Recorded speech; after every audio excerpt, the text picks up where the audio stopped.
Kansas Farm Bureau, the voice of agriculture. To join today or for more information, go to kfb.org or find us on Facebook and Twitter. Welcome back. We finish our program of Farm Factor with a special segment with the American Farm Bureau and Ryan Yates. Take a look. Ryan Yates is a Director of Congressional Relations at the American Farm Bureau Federation and recently spoke at a meeting in Hugoton, Kansas with producers. Ryan specializes in discussing endangered and threatened species in the nation and is part of the National Endangered Species Act Reform Coalition. The Endangered Species Act has been around for 42 years, and over those 42 years, 1,600 species have been added nationwide to the Endangered Species Act. Here in the state of Kansas, 18 species are on the endangered species list. In the last year or two, we've seen two significant listings, the lesser prairie chicken here in western Kansas and the northern long-eared bat, listed in two-thirds of the eastern part of the state. Both of those species are the result of a settlement agreement that came out of a litigation that came from radical environmental groups. These types of tactics that we're seeing in Washington, D.C. are resulting in more and more species being listed. And unfortunately, the more species we see listed, the increased risk of liability is increasing across the nation. And here in Kansas, there's a lot of questions remain about what these listings mean to producers at the local level.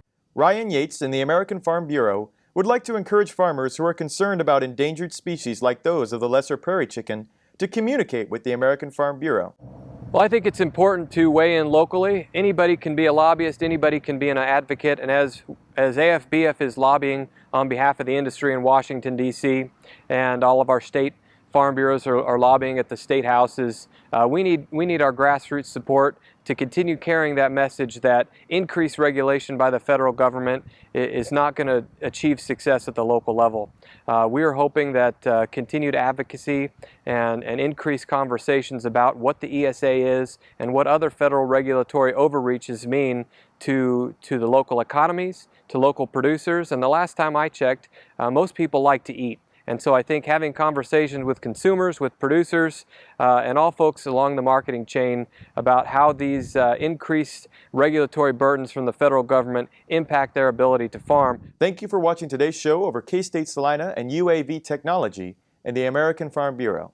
For more of Farm Factor, or if you want to view this particular episode again, visit us on www.agamenkansas.com, or you can like us on Facebook or follow us on Twitter. So have a good day with good luck.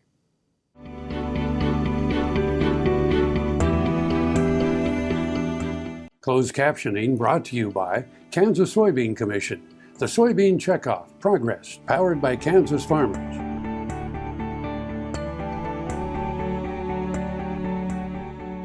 Closed captioning brought to you by Kansas Soybean Commission, the Soybean Checkoff Progress, powered by Kansas farmers.